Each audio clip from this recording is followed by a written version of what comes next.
incinerating everything around them.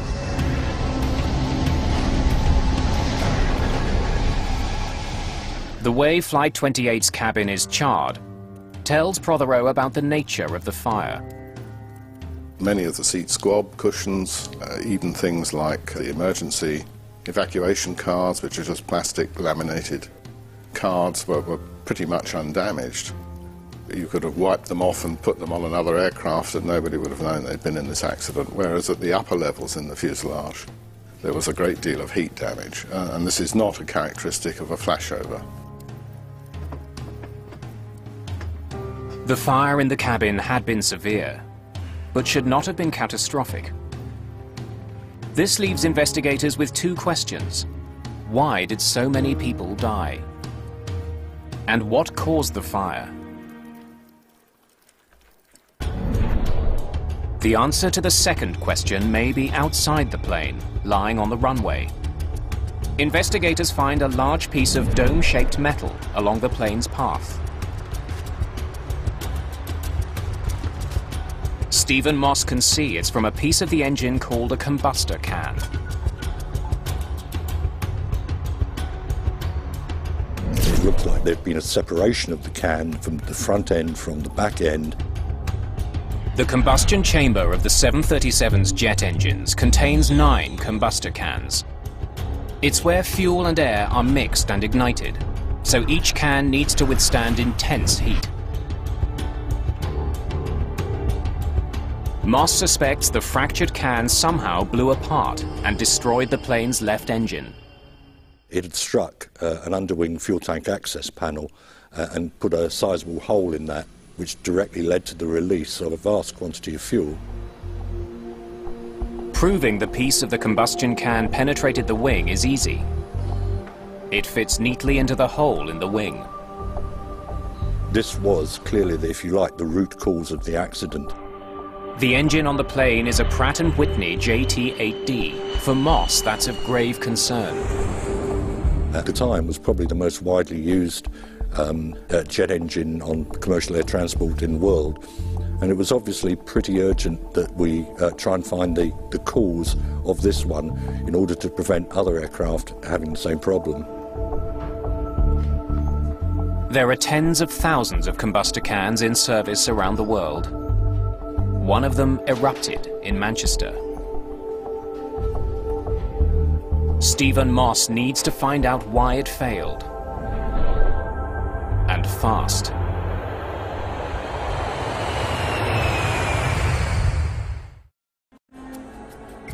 Investigators looking into the deadly fire on board British Air Tours Flight 28 study the plane's maintenance log. They discover the combustor can that ruptured had previously been repaired. We needed to look at that repair and how effective it was. During a routine inspection a year and a half earlier, mechanics had found small cracks in some of the combustor cans.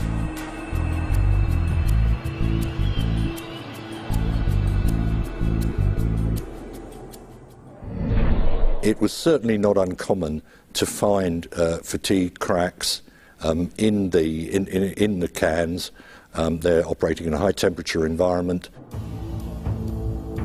The manuals give various schemes for repairing these cracks.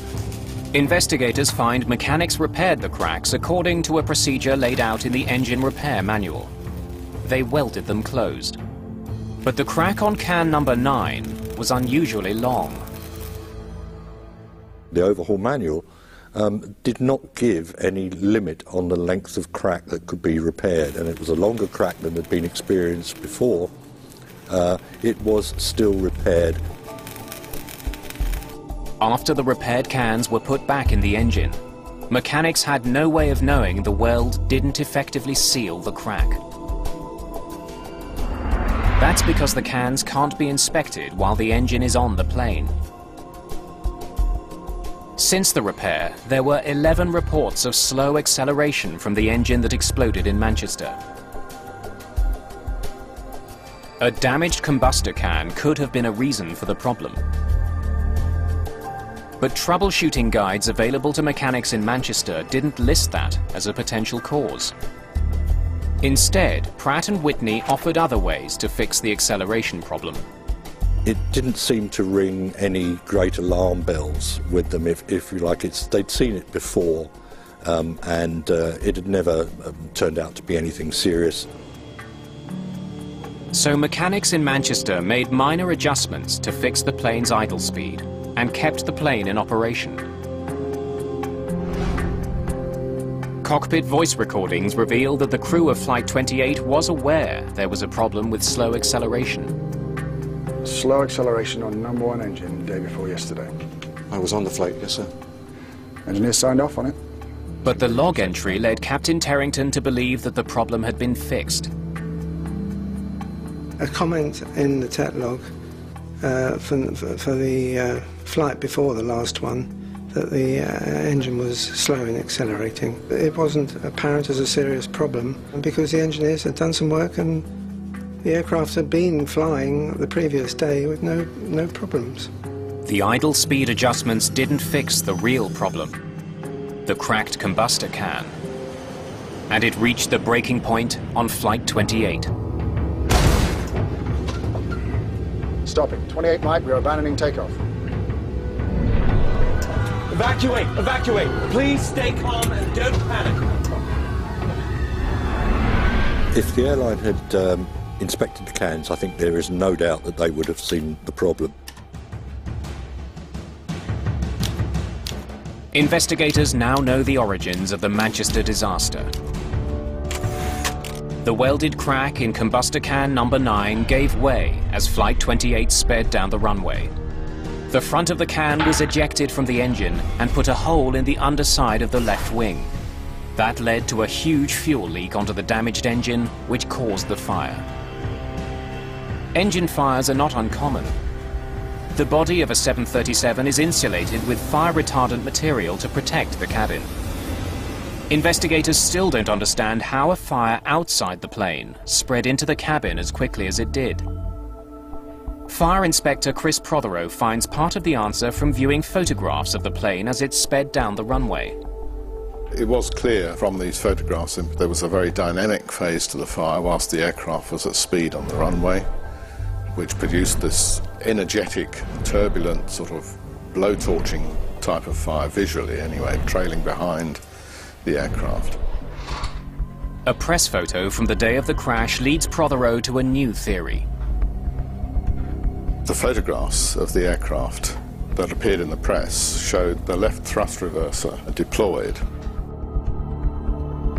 The general impression that one got visually from that photograph was that the thrust reversers had effectively blowtorched fire against the side of the fuselage, and that, if you like, was the explanation as to why the fire had penetrated so quickly. That photograph and the implications of it actually therefore loomed quite large. Stop! There are several ways to bring a speeding jetliner to a halt. One is with the brakes. Don't hammer the brakes. Another is with the engine's thrust reversers.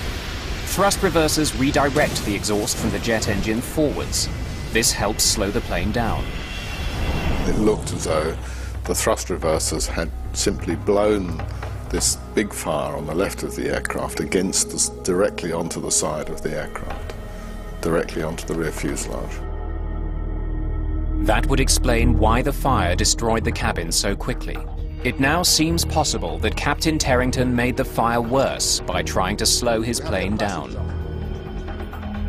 But Prothero has two good reasons to doubt his theory. One is the location where charring from the burning exhaust gas, or efflux, was found.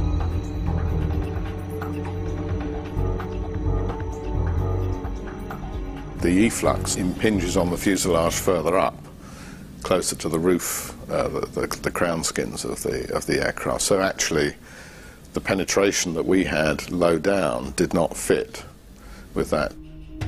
And the other reason is, by the time the thrust reversers were deployed, the left engine had already exploded. But to act as a blowtorch, the engine would have needed considerable exhaust. We did calculations to confirm that the residual thrust from that engine would not have